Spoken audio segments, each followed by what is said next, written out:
नारायण नारायण नारायण नारायण नारायण। विश्वानि देव सवितर्दुरितानि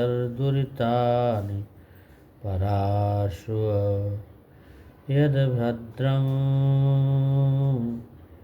तन्नयासु।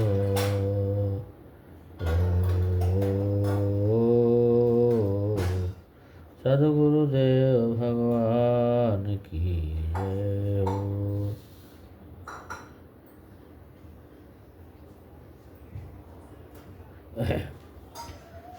आज जो है ईश्वर प्रणिधान, ईश्वर को किस प्रकार से प्रसन्न करें, कैसे करें भक्ति, कैसे करें कर्म, इसमें थोड़ी चर्चा करेंगे। धन से आप बहुत कुछ खरीद सकते हैं, लेकिन मन की प्रसन्नता नहीं। वह तो शुभ कर्म और ईश्वर भक्ति से मिलती। क्या ईश्वर भक्ति? पाप ईश्वर से दूर रहता है। यदि आप भी पाप से दूर होना चाहते हैं तो ईश्वर के साथ जुड़ जाइए। ईश्वर से न कहें कि समस्या कितनी विकट है, समस्या से कह दें कि ईश्वर मेरे निकट है। ऐसा जब कोई भी मनुष्य आपका दुख न सुने तो भगवान को सुनाइए, वह जरूर सुनेगा। आपको अच्छी बुद्धि देगा और आपका दुख दूर भी कर देगा। कोई भी बाहर का शत्रु आपको हानि नहीं पहुंचा सकता जब तक आपका दिमाग आपके नियंत्रण में। ईश्वर की उपासना से उसको नियंत्रित रखें और अपनी दिनचर्या का आरंभ ईश्वर की प्रार्थना स्तुति से करें। आत्मा को एक शक्ति मिलेगी। मन बुद्धि शांत और तेजस्वी रहेंगे तो दिन अच्छा बीतेगा। स्थायी और उत्तम सुख के लिए भौतिक वस्तुओं के पीछे न भागें।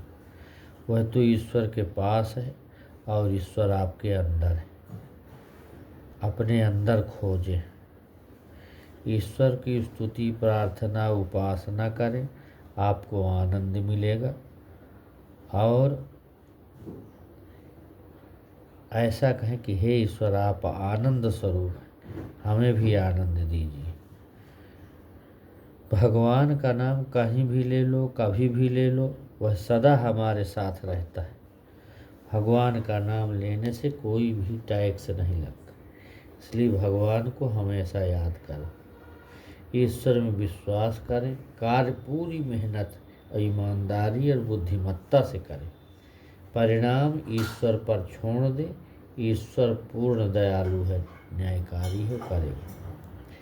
सुंदर सुखमय जीवन एक कल्पना है, परंतु ईश्वर की कृपा और बुद्धिमत्ता से जिया गया जीवन कल्पना से भी अधिक सुंदर और सुखमय, बहुत अच्छा।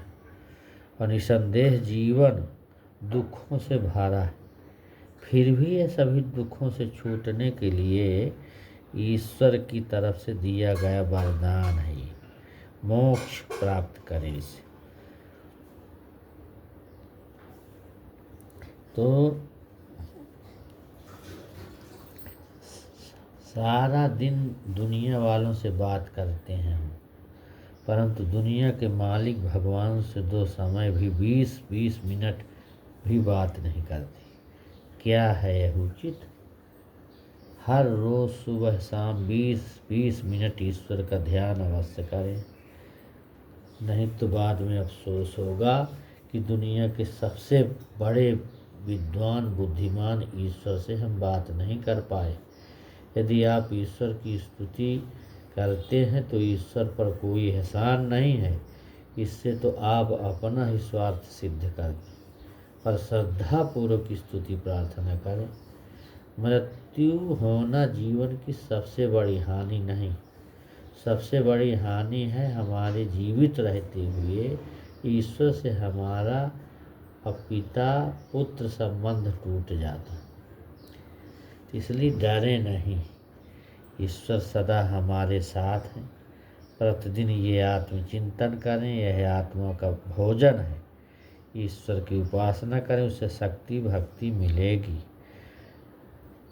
पल भर में दुनिया रंग बदल सकती, धोखा दे सकती, परंतु भगवान पर हमेशा विश्वास रखें, वह आपको कभी भी धोखा नहीं देंगे। और भोजन से पहले और बाद में हमेशा ईश्वर का धन्यवाद अवश्य करें। जड़ या चेतन किसी भी वस्तु का मूल्य दो परिस्थितियों में ही समझ में आता है। पहले वस्तु मिलने से पहले, और दूसरा है वस्तु खो जाने छिन जाने के बाद। परंतु ईश्वर का मूल्य तो ईश्वर के मिलने के बाद ही समझ में आता है। और जब संसार से दुख मिलता है तब व्यक्ति ईश्वर की तरफ बढ़ता है। सागर तो असीम है, पर हमें उतना ही पानी मिलता है जितनी हमारी हथेली है। ईश्वर की कृपा भी असीम है, पर उतनी ही मिलेगी जितनी हमारी श्रद्धा है। तो इसलिए पृथ्वी पर लहराते सुंदर सुगंधित फूल, नन्हे बालक ईश्वर के जीवंत हस्ताक्षर जैसे हैं। इन्हें देखकर ईश्वर की अनुभूति करें। सृष्टि को बाहरी आंख से देखकर इसके निर्माता और ईश्वर पर विश्वास करें। जब बाहर देखो कितनी कृत्रिम प्रकृति है।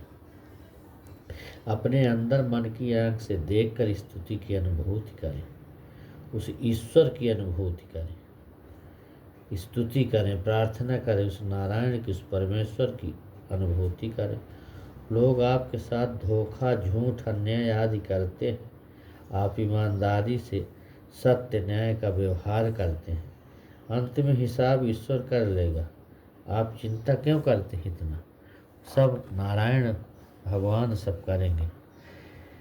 हम यह न सोचें कि भगवान हमारे शुभ कर्मों का फल तुरंत क्यों नहीं देता, बल्कि भगवान का धन्यवाद करें कि वह हमारी गलतियों का दंड तुरंत नहीं देते। सत्य और विश्वास ये दो ईश्वर के बहुत प्रिय गुण हैं। कभी किसी के साथ असत्य व्यवहार न करें, न किसी का विश्वास तोड़ें, परमात्मा के प्रिय बने। ईश्वर का प्रेम और आशीर्वाद उसी को मिलता है जो दूसरे मनुष्यों और प्राणियों के साथ प्रेम, दया, परोपकार, सेवा और कल्याण का व्यवहार करते। ईश्वर से यह भी प्रार्थना करनी चाहिए कि जीवन में हम इतनी गलतियां न करें कि पेंसिल से पहले रबर ही घिस जाए, और अर्थात इतने पाप न करें कि जिससे अगला जन्म पशु का। भगवान ने आपकी सभी इच्छित वस्तुएं नहीं दी, परंतु आपको आवश्यक वस्तु तो सब की सब दी। इसलिए भगवान का धन्यवाद अवश्य करें।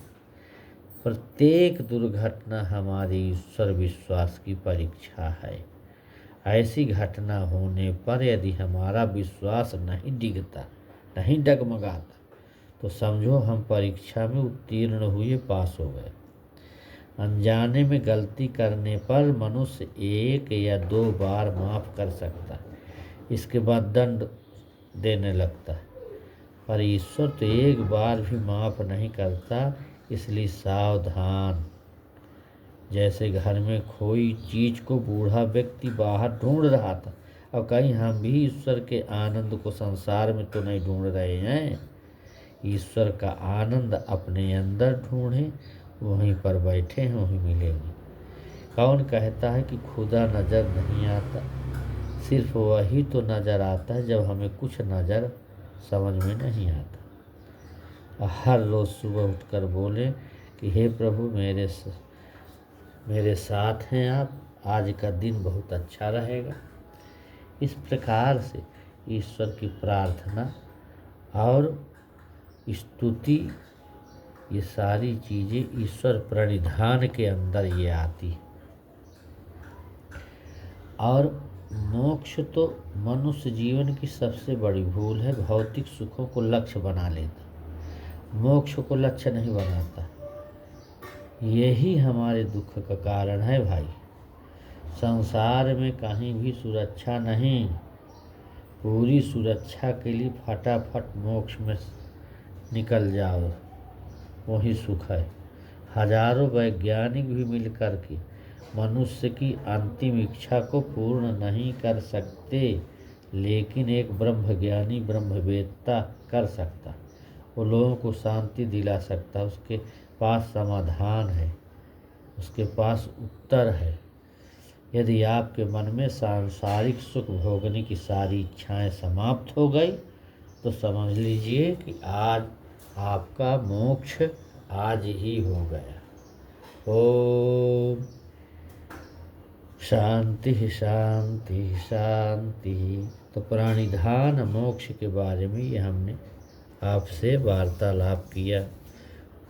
आप सुनेंगे तो आपको समझ करके कृतज्ञता होगी। ओम शांति।